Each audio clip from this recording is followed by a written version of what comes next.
L'esprit humain a toujours suscité la fascination. Tout au long de l'histoire, l'homme a cherché à comprendre et à déchiffrer ce qui fait de nous ce que nous sommes. Aujourd'hui, je vais t'emmener explorer un terrain miné de controverses et de débats passionnés. Je vais te parler des expériences psychologiques les plus controversées de l'histoire. En août 1971, à l'université de Stanford, un professeur de psychologie nommé Philippe Zimbardo a réalisé une expérience qui aurait dû durer 2 semaines, mais vu la tournure absolument tragique des événements, elle a été interrompue au bout de seulement 6 jours. Cette étude, c'était l'expérience de la prison de Stanford.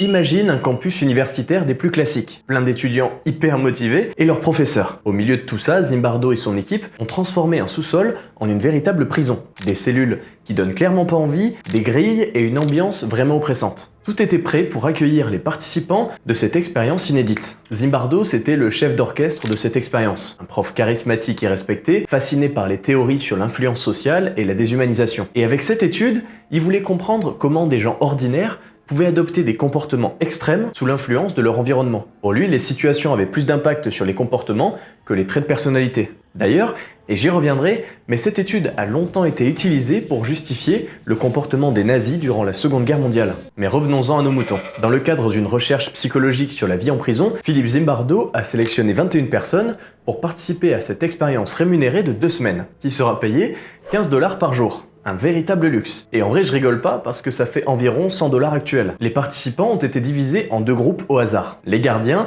et les prisonniers. Chacun allait découvrir une nouvelle facette de sa personnalité, à travers les rôles imposés par l'expérience. Les gardiens étaient habillés en uniforme kaki et portaient des lunettes de soleil, de véritables BG. Mais en fait, ça permettait surtout de créer une distance psychologique avec les prisonniers. Et ces gardiens avaient un pouvoir total. Leur mission, maintenir l'ordre et la discipline dans la prison. Ils pouvaient gérer les détenus comme ils le voulaient, mais il y avait une chose qui était interdite, la violence physique.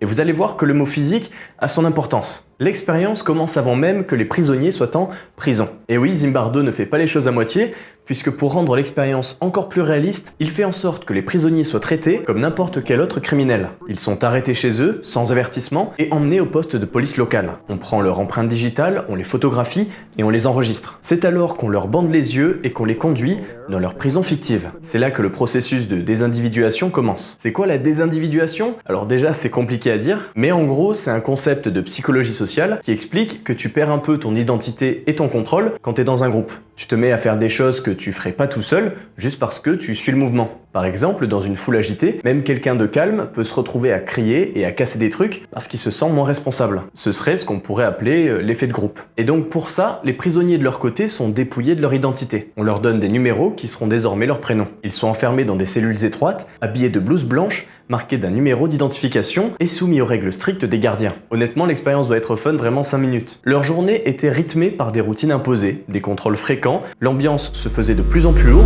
et dès le premier jour, une dynamique de pouvoir s'est installée. Le but de Zimbardo était simple, plonger ses étudiants dans un environnement tellement intense que les frontières entre la réalité et la simulation allaient disparaître. Il voulait voir jusqu'où ces jeunes allaient se transformer, comment l'environnement et le rôle imposé allaient influencer leur comportement, leur morale et leur esprit. Voilà pour le décor. Mais un jour, tout a dérapé. Dès les premières heures de l'expérience, les choses ont pris une tournure inattendue. Les étudiants, qui étaient des gars tout à fait ordinaires, ont commencé à changer sous le poids des rôles qu'ils jouaient. Le premier choc est venu des gardiens. Ils ont commencé à devenir de plus en plus oppressifs. Le pouvoir leur est monté à la tête. Ils ont imposé des règles strictes et ont commencé à infliger des punitions sévères pour des infractions mineures. Même sans utiliser la violence physique, ils ont trouvé un moyen de punir les prisonniers de manière psychologique et humiliante. Un des premiers signes de cette dérive a été les comptes à rebours.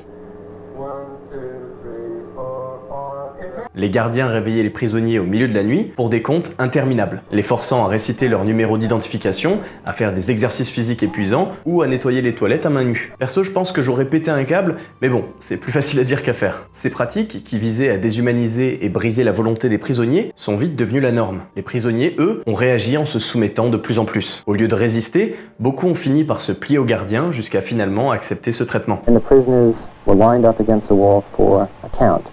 The purpose of the count was to familiarize the prisoners with their numbers and with the numbers of the other prisoners so that they would begin to think of themselves anonymously as numbers and no longer as people with names and identities. At first, the guards were still groping for things to do to the prisoners, and the prisoners still weren't sure how to respond.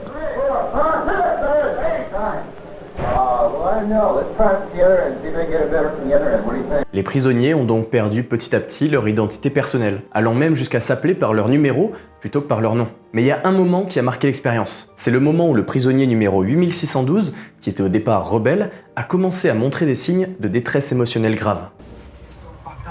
I feel really fucked up inside. You don't know. I gotta go. To a doctor, anything. I can't say that. I'm fucked up. I don't know how to explain it. I'm all fucked up inside. I want out! I want out now! God damn it. I'm fucked up. You don't. Il a commencé à hurler, pleurer et supplier les gardiens de le libérer, en disant qu'il pouvait plus supporter l'expérience. Tu t'en doutes, au départ, les gardiens ont cru qu'il était en train d'essayer de les manipuler, et donc ils ont refusé. Sauf que l'étudiant n'était pas en train de mentir, et son état a empiré, à tel point que Zimbardo lui-même a dû le laisser partir. Cet incident a été un tournant. La détresse de 8612 a montré à tout le monde que les effets psychologiques de l'expérience étaient bien plus profonds et rapides qu'il ne l'avait prévu. Ça a montré que l'expérience n'était pas juste une simulation de prison, mais un environnement si puissant qu'il transformait vraiment les participants. Zimbardo et son équipe ont compris qu'ils avaient créé quelque chose qu'ils avaient du mal à contrôler. À cause de ça, l'ambiance au sein de la prison est rapidement devenue un enfer. Les gardiens, qui avaient quartier libre et aucune véritable sanction, ont continué et commencèrent à mettre en place des punitions de plus en plus cruelles et humiliantes. Par exemple, en plus de tout ce que je t'ai dit tout à l'heure, les gardiens faisaient s'asseoir les prisonniers qui résistaient un peu dans une salle vide avec une chaise où ils restaient assis pendant des heures, les mains attachées derrière le dos. Ça te paraît pas grand chose, mais c'est rien que 5 minutes et tu vas voir que c'est déjà très long.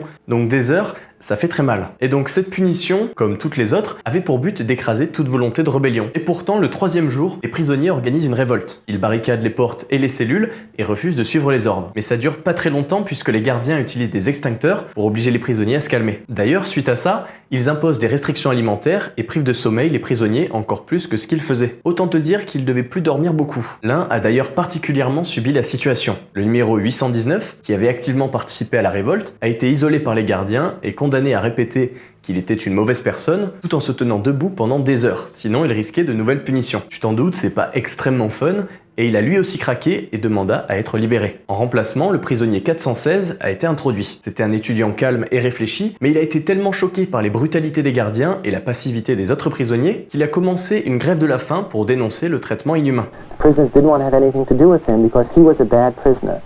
The guards did everything they could. They tried to force feed him. They tried to get the other prisoners to do it. They threatened to cut off visiting hours for the other prisoners if he wouldn't eat. Still, that had no effect. They then took him and put him in a hole, solitary confinement, a small closet, 2 feet by 4 feet, dark, with stench air. He still refused. At this point, he should have been a hero to the other prisoners. Instead, he became a source of trouble.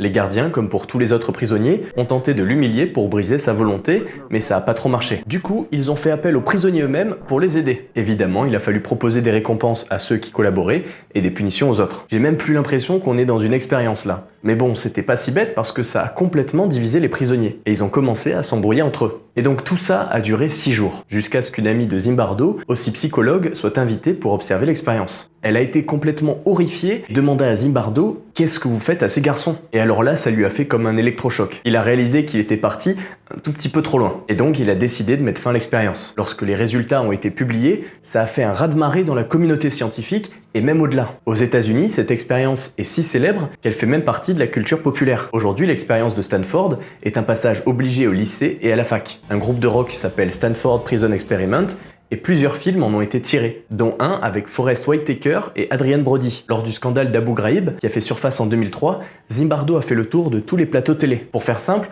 c'est une affaire où des soldats américains et des agents de la CIA ont été accusés d'avoir violé les droits de l'homme à l'encontre de prisonniers lors de la guerre en Irak. Ces prisonniers étaient physiquement et sexuellement abusés. Ça avait choqué le monde entier, mais Zimbardo avait une réponse claire. Nous sommes naturellement bons. C'est notre environnement qui nous pousse à la violence. Il a en quelque sorte blanchi les soldats en expliquant que c'était pas de leur faute, mais la faute de ceux qui ont créé la situation et ont rendu ces actes possibles. Entre autres, George Bush, Cheney et Rumsfeld. Mais pas que. Cette étude a aussi été utilisée pour justifier le comportement des nazis. Mais tout ce que je viens de te raconter là, c'est la version officielle. Bien qu'elle soit l'une des expériences les plus connues, elle est aussi l'une des plus controversées. D'ailleurs, selon l'auteur Thibault Le Texier, il semblerait que cette étude soit carrément bidon et qu'elle souffre de tellement d'erreurs méthodiques qu'il est impossible de la prendre au sérieux. Beaucoup ont essayé de la reproduire, mais aucun n'a réussi à trouver le fameux effet Lucifer qui prouve la méchanceté innée de l'homme. Mais pourquoi ça? Selon Le Texier, Zimbardo était davantage un metteur en scène qu'un expérimentateur. En plus de ça, il faut savoir que Zimbardo avait pris part à l'expérience, en se définissant lui-même